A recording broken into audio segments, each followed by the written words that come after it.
Ano ba yung parang nilook forward mo pa sa relasyon niya? Parang kasal na lang yata ang goal. Uy!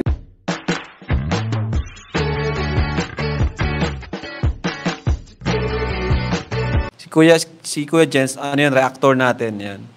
Official reactor. Hello mga kalingap! Welcome back sa aking YouTube channel, Kuya Jens. So kung bago ka lang sa aking YouTube channel, huwag niyo pong kalimutang mag-subscribe at click the bell button para like ang updated sa ating mga bago-upload na video. At huwag po natin kalimutan suportahan ng Butim Kalingap sa pangunguna ni Kuya Val Santos Matubang, Ate End the Vlog at syempre Kalingap Rob.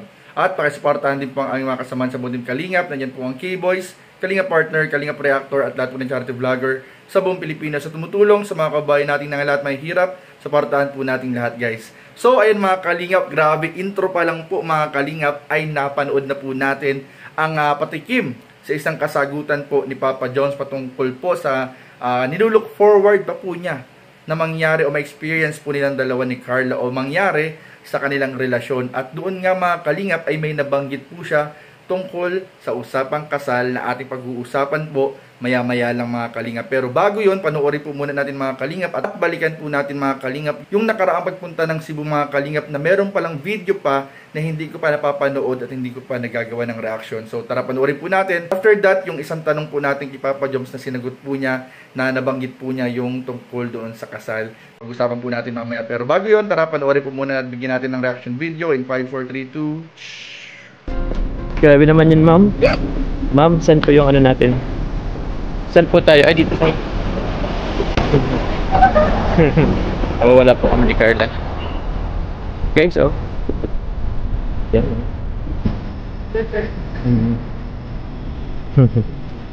Vlogger ka. Miss, vlogger ka? Vlogger ka, miss? Maganda mo naman, miss. Miss, pakita. Ay, maganda mo naman. Nasa fine dining restaurant po kami ngayon gabi. Actually, tatawa po kami ni Carla sa in-order namin. Worth 1,700. This is worth 1,700 po mga Kalingap. Mabula po siya. Carla, pakita mo. Ito din po siya. Opo. Grabe. 1,700. Puro bato. Puro bato guys, puro bato. Hindi sila nagsabi, madami po sa tarong ng bato. Tapos ano to, parang ano siya. Ito yung pinakain. Tapos, ano yan? Para siyang lumpia. Tapos isang petal guys. Ang dami pong petal sa bahay. Edible. Ano na yan? Hindi ko alam kung anong sabon ang ginawa dito. Mabula po siya guys. In fairness po, kung ano po, siguro Ariel yata niya. Hindi ko lubos maisip talaga guys. Pero ganun pa man. Ang pinakamahal dyan yan, ano yung caviar? Ha? Hindi ko alam.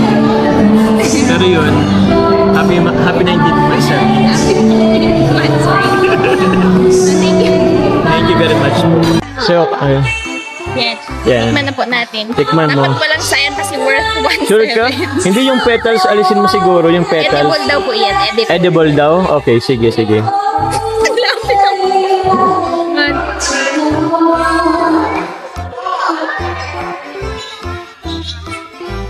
Okay na ba?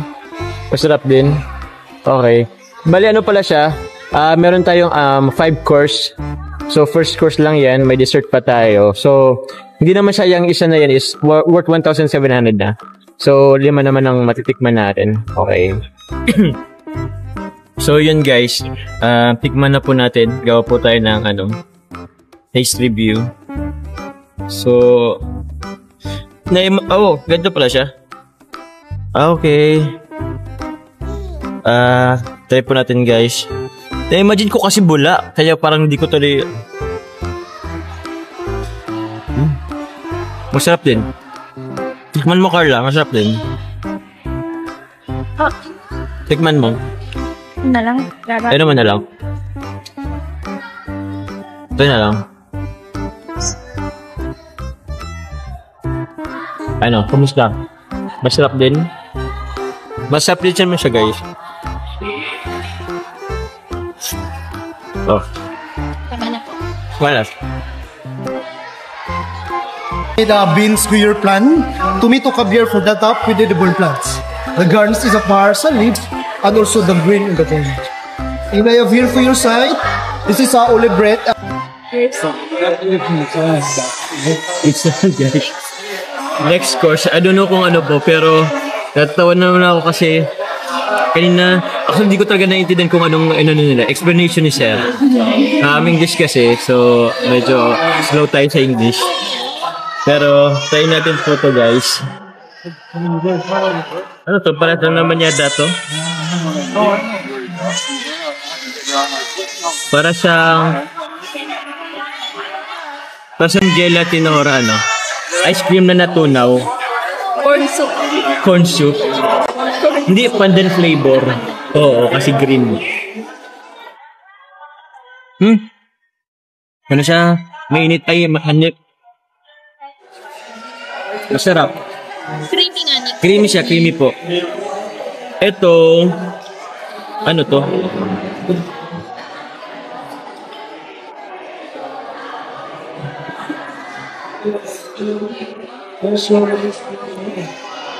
Hindi ko alam po. Tapos ito, tinapay. Tapos meron siya, ano to?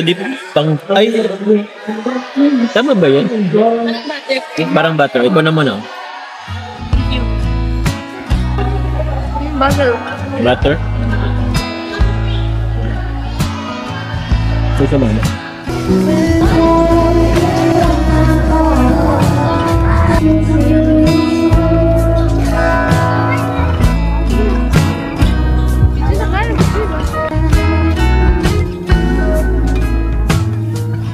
It's so hard to see you when you are with him. Ano ang sa tingin mong kulang? Ay, grabe naman to. Kulang, ay parang ano yung, ibahin natin yung tanong. Ano ba yung parang nilook forward mo pa sa relasyon nyo? Na nilook forward mo pa na experience? Ano pa ba bro? Parang lahat nyo na ano, no? Parang travel. Parang ano, kasal na lang yata ang goal. Uy, grabe kasal na lang gisang kulang. Pero actually, yun ka talaga eh. May mga photoshoot na. Dami na. Travel international, domestic. Ay, siguro yung concert siguro. Ay! Yung concerts, mga ganun. Yung manood ng concert together. Oh, together, oo. Kasi Ay! ano eh. Kasi parang yun yung parang lately naging, ano namin. Laging, Parang pinag-usapan nyo rin. Tapos inaano mo, Oo. dinidream mo na... Yun ko. Lalo to yung parating na ano eh. Alam mo, yun yung sa Blackpink. Oo. Ay, grabe. Manood ng concert together. Yun, oo. Ay, grabe po mga kali. Magan-gan ba si Siguro, ay, mga, ay, di mo siya nakikita sa concert ko ano yung magiging ano niya. Hindi naman. Reaction niya Oo. na parang, Oo. ganun ba siya, gumaganon ba siya? Kung makipagsabay ba siya sa ano?